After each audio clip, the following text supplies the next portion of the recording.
talking about our strings.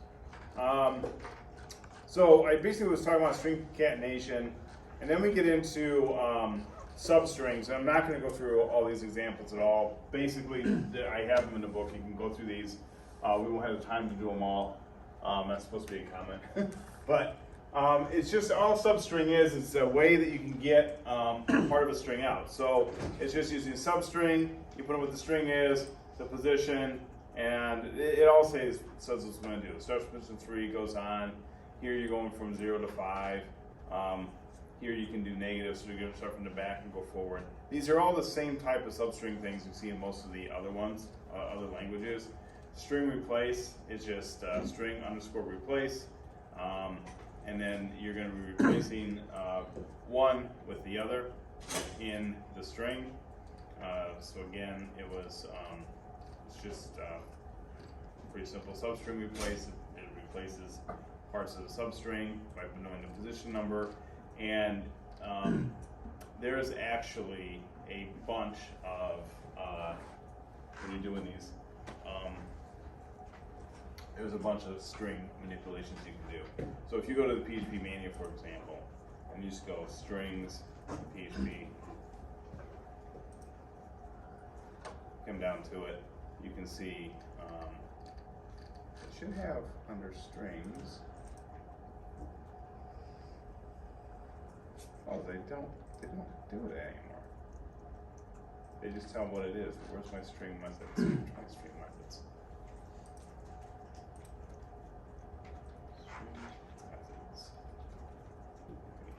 They used to just have them right there. Oh, string function's fine. Oh, there they are. There's not too many. So these are some string functions that you have. Alright, and there's, get down to the string replace. And so, like I say, it's a lot of them. And that's one thing PHP is pretty good for, is it actually does have a lot of that stuff to do. String comparisons, this particular thing is returns integer less than 0 if string 1 is less than string 2, and 0 greater than 0, string 1 is greater than string 2, and 0s are equal. Okay? And so I just have some examples here. And this all goes on the ASCII chart. So what happens is you get something like this with this A to Z stuff.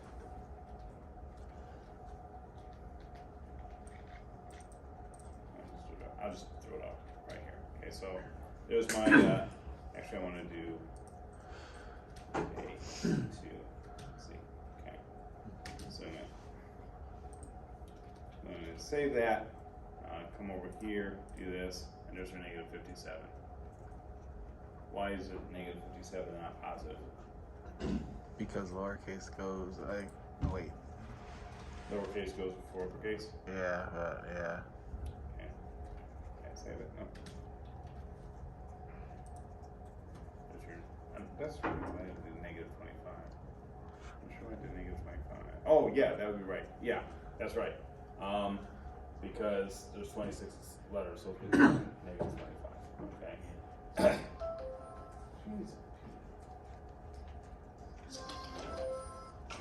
She's so popular tonight. I'm so popular tonight.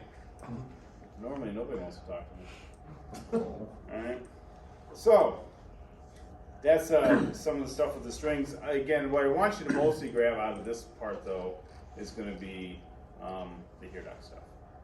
That's pretty important. Now we got if statements. If statements are pretty basic. If the condition is true, it outputs whatever you want. Okay. So if string equals Scott, then it's going to say the condition is true. This is no different than any other language. We're going to go through these pretty quick. If you got into an if else, basically here's an example of if else. If this is true, it does this. All right. If not, it does the else. Okay, very simple logic. If else, if else, if else. Again, I hope everyone knows these. Does anyone not know there are logic statements? Anyone here? So be honest. Everyone here, I'm assuming, knows these. That's why I'm flying through them. Okay. So this is the same type of thing.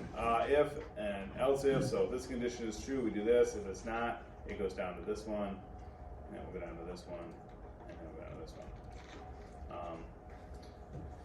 one. I've seen some people though write this. Some students will do this.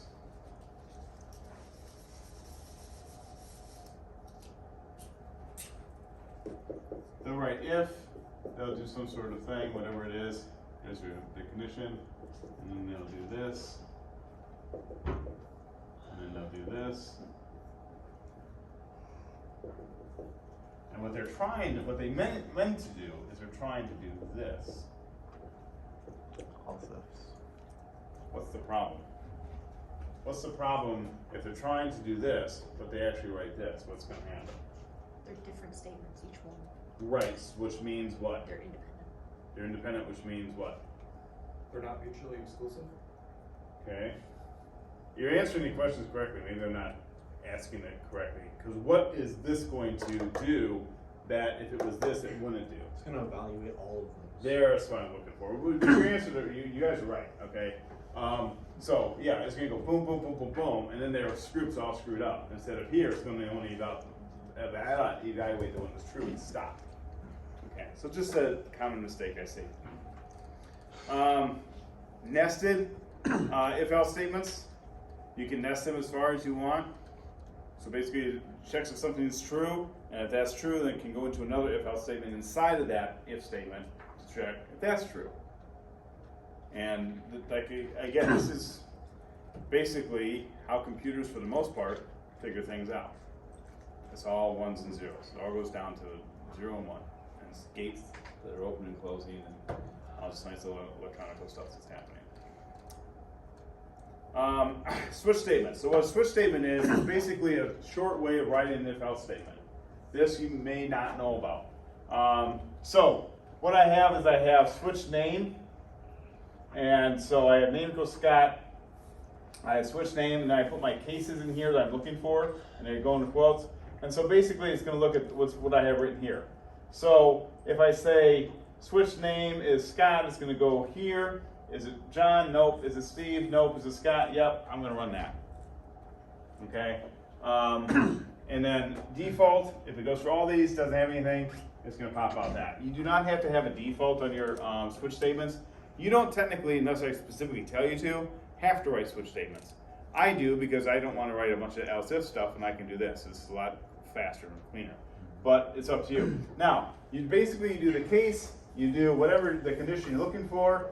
You start with a colon then, and then you do whatever. And you can, yes, call functions out of this too, which is pretty powerful. So it actually, I can call a function right here and pass that in as a parameter if I want to. That's actually pretty cool. And then of course, and you can do actually multiple statements, by the way, because you're just separating by a semicolon.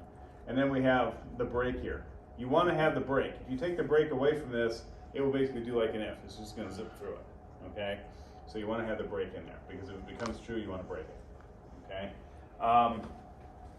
So definitely put the breaks in there, or it'll work very well. Go ahead. Is there a reason that you do all of the parts of the case on one line? Because in C++, usually you do a line break. Oh, I see what you're saying. That's a good question.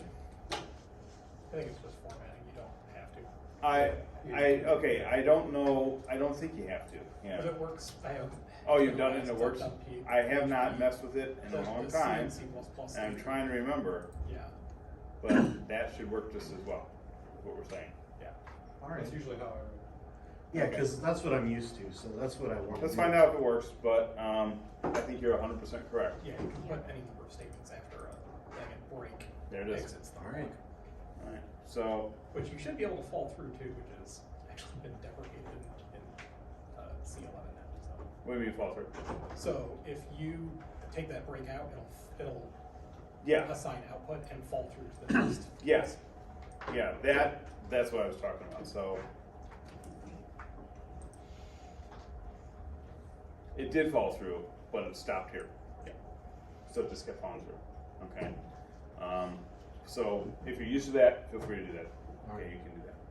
Good question. And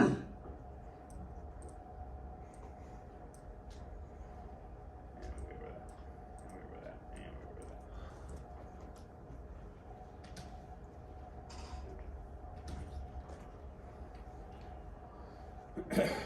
believe that this is a lot of this is you see people in C++ people. Is this look familiar to you?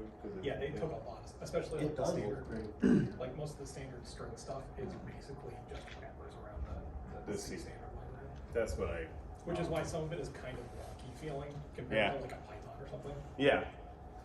Yeah, well, Python's kind of enjoy. Python's super wonky. Everything's wonky. Ternary operator is right here. That's just a basically short if else. You know, it's just a short way of doing it. You don't have to do it if you want to, but basically put it in condition, it's true, it's false. Separates by a colon, and then starts with that question mark. So you put in your condition, question mark, true, false. That's that. And I said it was a lot like bash scripting, but looking at like the syntax for these loops, it actually looks a lot more like C++. From what I understand about, I don't know anything about C++ or C. I've never written those. Okay, so I'm only going based upon what I'm told is that it's pretty much C based. That's why you see that. You guys would know more about that than I would. Okay, now this one is just an example I give. It's basically showing the booleans, the ands, and the ors. And so if we take this, let's pretend. I know you wouldn't actually do it quite like this, but let's just pretend. Okay. If we're checking username and password, username being S shaper, password being password. Sorry guys. And we have this one and this one.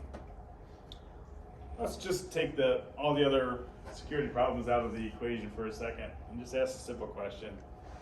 Which one of these is actually checking it the way it's supposed to be checked? That one or that one? Let's assume the things, better passwords and usernames. But is that one checking it correctly or is that one checking it correctly? Top one. Why?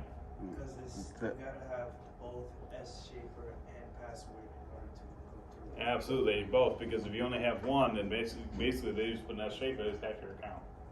Okay, so the difference is obviously is it has to be, this has to be true and this has to be true, or this can be true or this can be true. So you guys are probably familiar with that. I'm just being clear. And yes, you can have multiple. You can keep going, or this or this or this. I do find sometimes we get into a lot of them, it can get really tricky. But Yeah, I usually try to break it up. it's usually best to. I find it's best to. As soon as every time I try to write a tricky one, I screw up. Okay, this one right here. I'm going to just show this one real quick to you. And I'm just going to hop in right here. And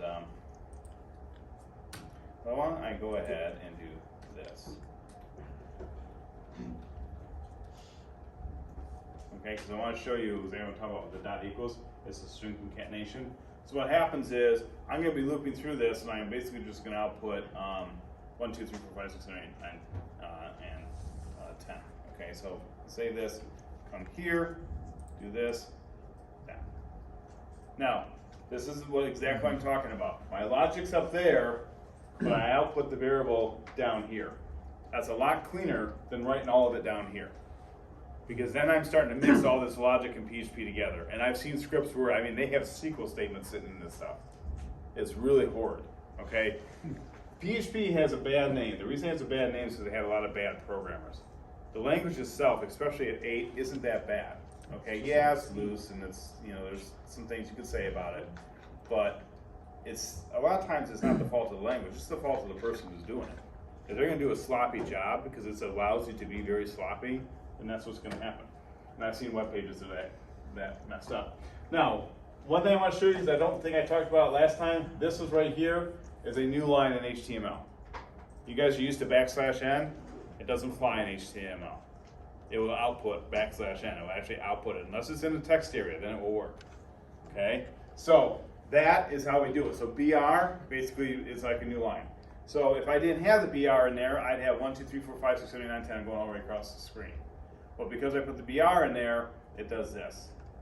And the thing that's cool about this is I can do that, save it, and run it, and that's how fast I get 20. And all that UL stuff that I'm sorry, hit the wrong button. All that UL stuff that I talked to you about, UL, LI stuff, well, this one's, I'm kind of breaking that. you can just write it in here. Okay, here we're not necessarily doing it, but anyway. Okay, so that's just the loop. I want to really explain the BR. Okay, here's what I do: a while loop. Okay, so it's basically just setting up a position. While this is less than or equal to 10, I'll run this.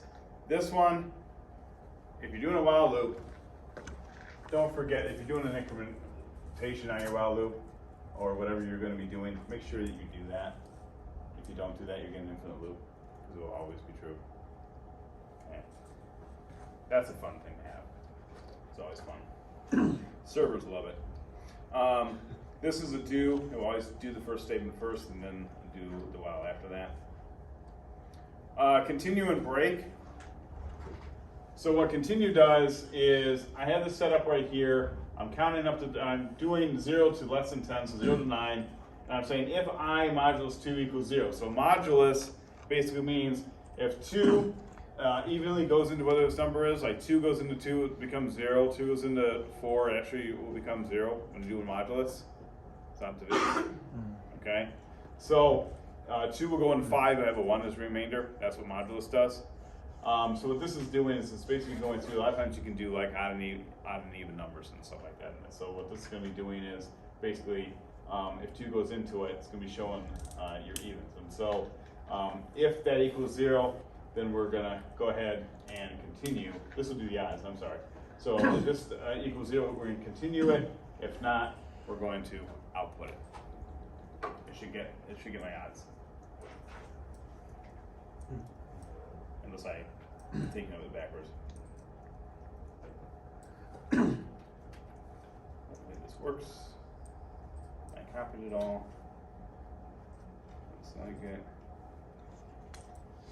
And again, we can just do output dot equals. Okay, just like that. And here, there's my odds. I keep hitting the wrong key. Don't know why. Nested loops right here. So again, just counting. But again, I have 5 and I have 4. Nested loops, you're going to be doing these in your homework tonight. So they assigned tonight. And these little spaces right here, this and NBSP, that is one space bar. That's one space character in HTML. Because HTML will take all space characters and put them together. This actually gives them some. Okay, so it's kind of indenting. Please keep in mind of where this stuff is. PHP function is pretty simple. You write the function, the word function, and then the function name. Not too much to that. You have the return. It can return whatever, so you don't have to specify the return up here like in Kotlin or anything like that. You basically just write return, whatever the string is. Once you write return on a function, that stops the function at that line. So that it reads return, that's it. Okay? It terminates the function right then and there. Very important to remember that. Because you might have functions that have multiple return statements based upon an if condition. If this, return this. If that, return that, you know, whatever. And so return will terminate it. Even if you return nothing, and you can return nothing, you might as well, if you're going to do that, you might as well just write exit.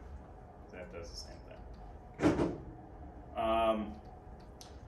thing. Function arguments, they're going, that's just showing the order of operations. But this right here is just showing the arguments that I have, and then it's just returning the arguments in order.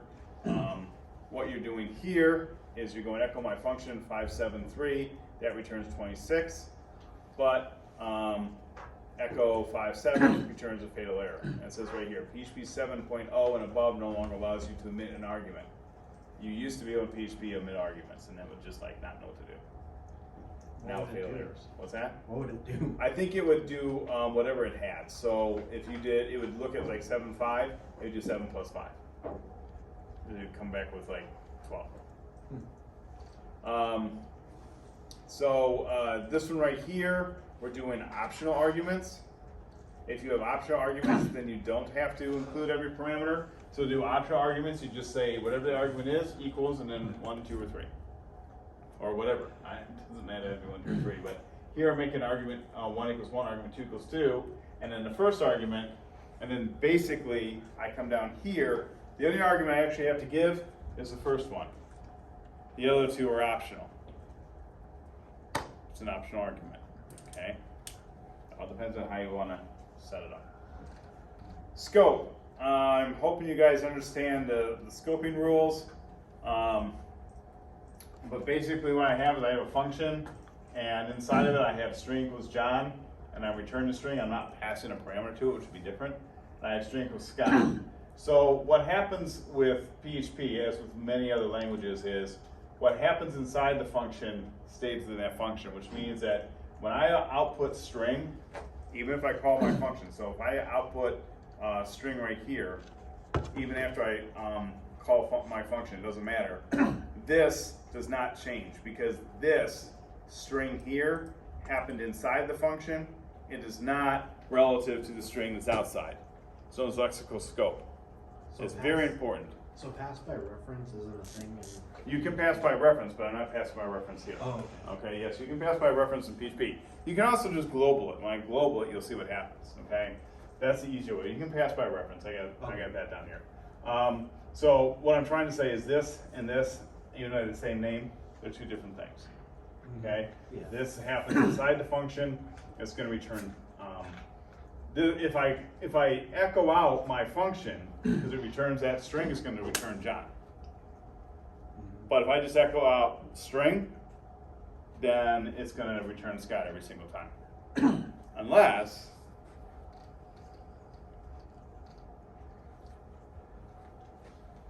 I do that. If I do that, now I'm making it global. In this sense, you can still pass by reference, by the way. Okay. Is put in the dollar sign. There's a dollar sign in front of it. I think I have it down here. But what you're doing here is by saying global string here, it basically says point to this guy. And then what happens is string equals John, it's going to change what this equals. Yeah. And it will output it correctly. Because it'll access the same location in memory instead of creating a new variable. Exactly. Exactly. Which is exactly what reference is doing. Right there. This is what you'll do a lot. But it will also throw you a curveball. I see students get tripped up over that.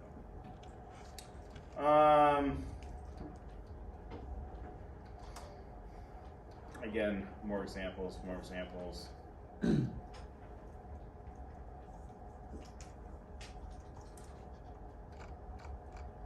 There's your reference right there. And I have it written. There's the reference symbol right there. That hand. And Okay. So that's the same as C++ then. Yeah. So you got this right here. You got this right here. Basically, now they're referencing each other. We do this right here. We do that reference that. We increase one, increases the other. They're pointing to the same data location. Recursive functions. Does everyone know what a recursive function is? It's a function that keeps calling upon itself until the condition tells it to stop, very similar to a loop. Except with recursive functions, what's kind of cool with PHP is I can actually have a recursive function where it can shoot off and do something else and wait for that return to come back and then call the next iteration of it. When a loop, it will just go boom, okay? So, actually no, I take that back. In PHP, a loop will actually stop too, but most languages won't. Recursive function just means that you're calling the function upon itself. And that's all this is doing. So basically, you're like creating a loop. So I got PHP mixed up with JavaScript there for a second. Not a big deal with the recursive functions. I remember my Java 2 teacher told me, when he learned recursive functions, he says, I never wrote another loop again. I thought, well. I don't like recursive functions. I'll be honest. I like them for what we can do them with. You know, I mean, certain situations I like them, especially in JavaScript, because I can't move through like that and have it call the values. Anyway, arrays, pretty simple. This is the old way. This is a more literal syntax way. It's a square bracket right there. Okay, and that's as of PHP 5.4. And so you come into this, and Alright, well, I'm gonna do this one. Right here. Because I wrote that, but that was after the fact on this book. That's, you know, kind of old some of this stuff is. So let me just do this. Okay, and I'm not gonna do that. And come on. Okay, so what I'm trying to do is this. That's a little syntax way of doing an array. Instead of equals the array method, doing it, you can just do this. Okay. Now we have a way to do it. If I go echo, or I'll just do output equals AR. It should do the same thing. Hopefully, it will do what I want. Yep. You're gonna get the warning. Array to string conversion, because what I did is I said output equals array. Well, array's an object, and echo doesn't output objects. Echo outputs strings, and string or numbers, you know, things like that. So this isn't going to work. However, what I can do is I can do something like this. I can go print R, which is right there, and then I can put the array into it. And if I want to do things to make it a little bit better, for what I'm trying to show you guys, I'll write my output here and do that. And I'm going to get this. Now, oh, that's right. It's not going to do it that way for me, is it? Because of what I did here. All right, never mind about this. Let's just look at this. Sure. But anyway. Let's go back and look at this. Just look at the top. You see this right here? That's outputting the array itself. It's outputting the array structure and all the values of the array and the indexes. Okay. Here's a much cooler way of doing it, and what I recommend is before you do that, just write echo. This is usually when you just want to. This isn't when you're outputting an array for someone else to see. It's for you as a developer to see what's going on. And echo pre. And I'm going to show you what's going to happen. That. And that is a much nicer way of seeing that array. Now, when it's 4 things, you think big deal. But when there's 20 elements in that array, it matters. So you have a nested array that contains arrays, man, does that help you, because you can see clearly where the nesting is and what's going on. So it's just my my little tip. Okay, don't forget that pre, which is exactly what I'm talking about here. Okay, you don't have to do the closing one if you don't want to, if you're just checking stuff, but that's it. Array length, same type of thing. Add and remove elements to the array. You have array push, that adds elements to the end of the array. Unshift adds elements to the beginning of the array. And then you have array pop, which is popping them off, and array shift, which is taking them from the beginning. So pop is going off the top here, and shift is taking them from here. And then you have slice. You have all sorts of different ways of doing it. I'm not going to really get into those because we don't have time for it. Associative arrays. This is another one just to make sure I want to make sure you understand this and this. This is associative array, which means that instead of having indexes, it has names. I've had students come into this class who have no idea what associative array is, had never seen it before, so I'm bringing it up now so you guys can see it. All it is when you write it like this. Okay, you can write it with the brackets too, but instead of doing indexes, you're doing the actual. That's the value. That's the actual name. Associative arrays. Okay. You will be running into those here and there, so they're worth it. This is very important. I basically have. This is a string. I'm writing array equals explode. The explode. Please make sure you know what the explode is, because you're taking a string, converting it to an array. You're exploding on the space of the string. So it's going to, basically this will be index 0, index 1, index 2, index 3, index 4. And then I print it out. That is explode. It's where you're converting a string to an array. Let's just pop it in here. We'll not worry about our output thing because I'm kind of rushing for time a little bit.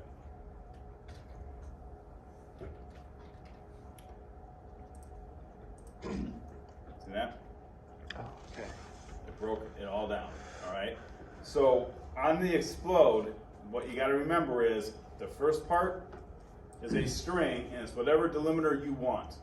In this case, my delimiter is a space, but it can be whatever I have in here. And I can, when I have more time, when we start talking about transferring information, like if I used to do this, I can make my delimiter Hyphen. be that. Yeah. Exactly. Okay, so I'm just giving examples. And why is this important? Because you'll be doing this all the time. Because here's the thing. You can't transfer, well, you won't be doing it a lot in this class, you do it one time. But when you're taking stuff from the client and you're shipping it to the server, I mean JavaScript, you can't ship an array. You can only ship strings. And this is how you convert them. And you're going to see that when we get to the Ajax part of this class. It's probably one of the coolest things you'll see. It's complicated, but it's cool. All right. The other one I want you to know about is implode. Implode takes an array and puts it together. Okay. You can also either run it this way, or you can put it with an optional delimiter there. And what it will do is it will break it on every single comma and put it together as a string. So what you can do is you can take a string, convert it to an array, take an array, convert it back to a string. And you're going to have an assignment coming up where you're going to have to do exactly that. If that's like the whole secret to it, you're going to have to be converting the types. Okay? Just so you know. You might want to mark that in the book. It's page 146. You definitely want to know about that one. I promise you. Okay? Because you'll have an assignment that will be all about it. These are just how to sort arrays. Basically, sort is the one that you probably want to focus on, but there's a whole bunch of array sort methods. PHP has just like those strings, they have like a ton of array stuff. A ton, okay, of methods, so there's a lot of it. Associated arrays, you got A sort, AR sort. Again, I gave you some examples, and that's about it. So I know I kind of rushed through a lot of these. I'm really more wanting you to understand the concept, understand you can do it. And I showed you some of the tricks or sticky things, or things, little gotchas that PHP has. But as far as like going through every one of these examples, well, that's why I wrote them in a book for you. And you read them. Okay, play with them. Copy them, paste them in, see what's going on. Does anyone have any questions about what we did? Because I know it's this one's a fast one. It's like boom. But you guys have got a whole semester under your belts of some other language, so this shouldn't be too informative. Some of you was probably like, glad it's over. It was too boring. Okay, we'll get to the homeworks in a minute. So, just remember, when I say write stuff about the doc type, I want your logic, that's what I call it, your logic or functionality, whatever, to be here. And then you output just a little echo output down there.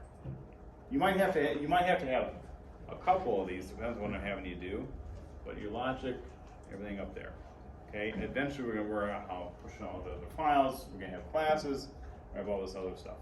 Remember, HTML is the view. Don't get into thinking, oh, I'll just mix it all together. No, because I will probably have a stroke. So if you want to like not have me come back to class because I'm in a hospital with a stroke, then yeah, feel free to do it. So you guys will probably wait until they get to the 10th week to pull that one out. Okay. Yeah, he said he's gonna have strokes. You know what? I'll put it in class. Kind of banking on it. I was All right. Yeah, undefined variable output. So basically, I got rid of my variable output there. I was echoing it there. It didn't crash the program. Just gave me a warning. All right, let's take a look at what we got to do. Let me get you out of here.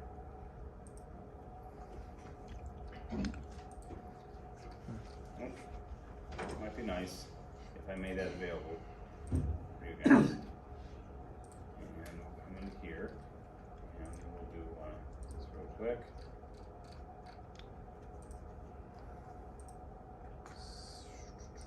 We are sitting here on the 26th, which means we will be on the 2nd.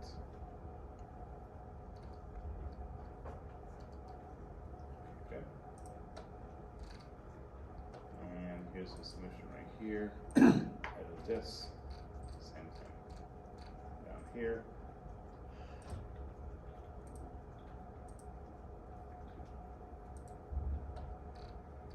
Okay, assignment, submission instructions. In the right submission area, Blackboard, add the web address where your project is located on the Russet V8 server. Put your solution files into your GitHub repository and include the web address of the repository.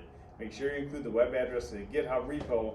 That is your project, not the whole repository. Don't make me have to hunt for it, because I may pick the wrong one. I've had that happen, okay? And it's a real mess.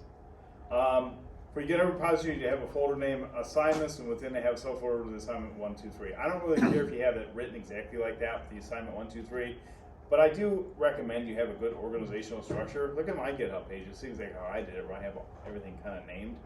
But if you want to have project 1, project 2, or the name of the project, whatever. But again, you're going to link me directly to whatever folder I'm supposed to see on there.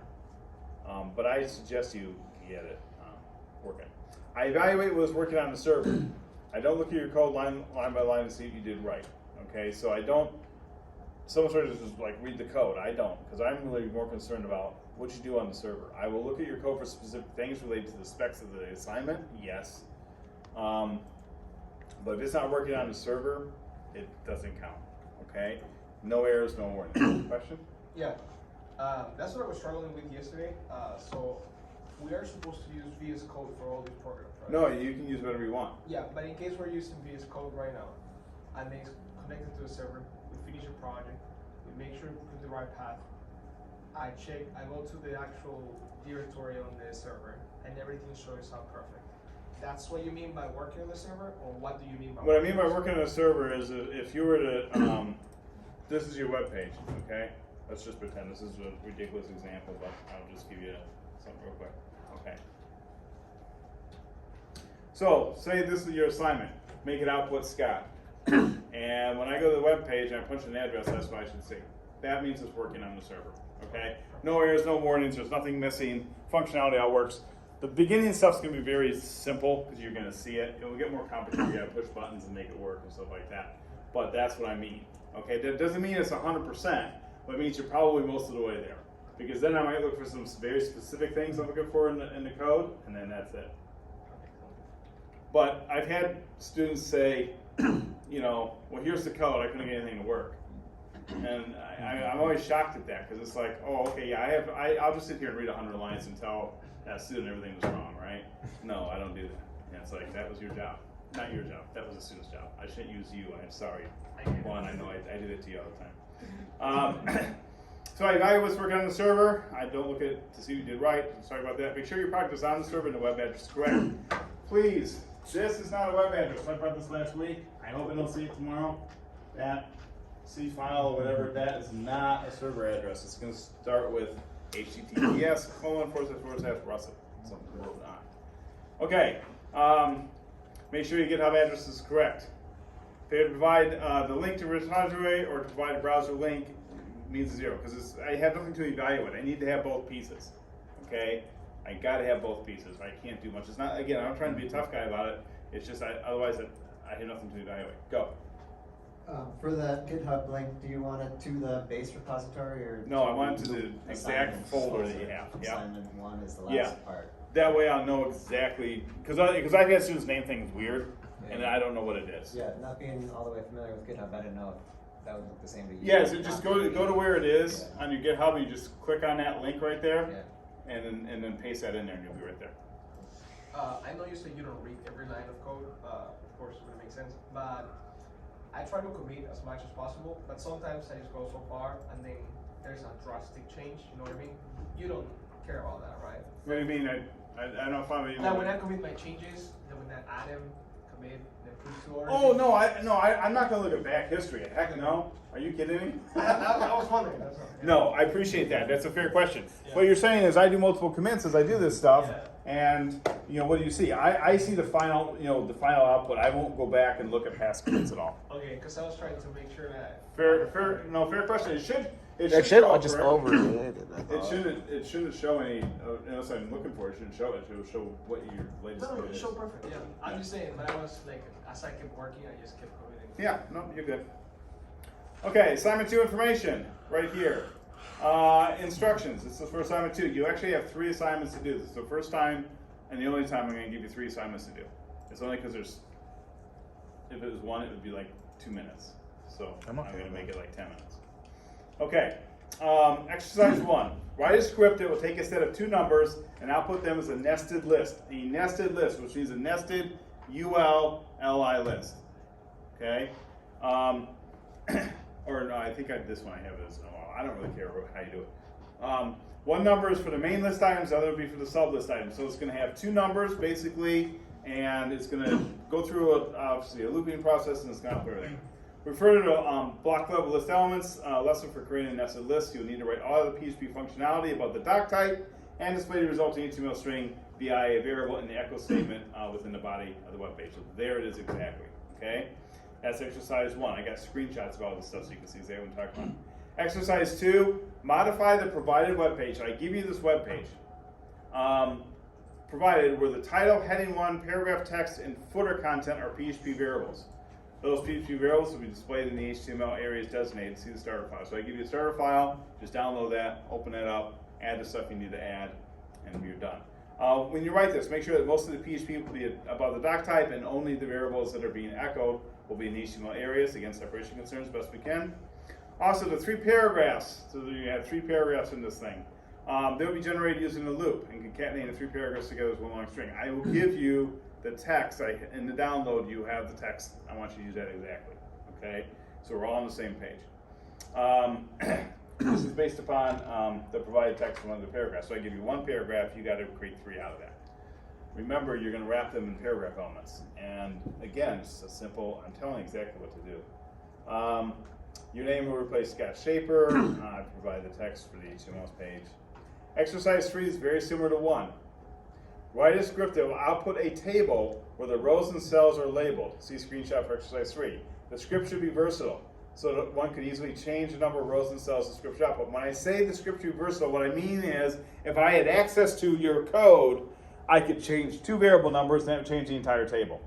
Don't create a form for me. I've seen students do it where I have to input stuff. We haven't gone through how to do that yet, so I'm not asking to do that. I'm just saying make it in your code that if I had your file, your script, I could change those 2 numbers and I could have a completely different table.